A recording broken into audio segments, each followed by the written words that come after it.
Иң хәерле сыйфатлар. Тырышлык.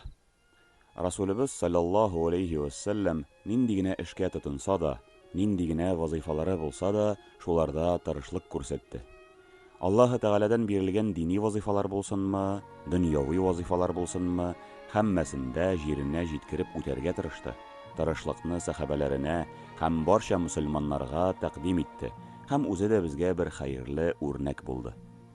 Пәйгамбәребез саллаллаху алейхи вассалям хәтта бер дугасында Аллаһы Тәгаләгә шулай итеп мөрәҗәгать итә иде. Я Аллаһым, тынычсызлыктан һәм кайгыдан, гаҗизлектән һәм ялкаулыктан, саранлыктан һәм куркаклыктан, бурыч авырлыгыннан һәм кешеләр зөлеменнән сиңа сыенам. Халкыбызда да бу хакта шундый әйтем бар. Ялкаулык хурлык, тырышлык зурлык.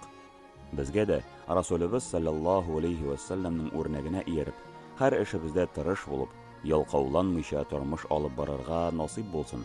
Аллаһы Тәгалә кылган изге гамәлләребезне кабул итсен.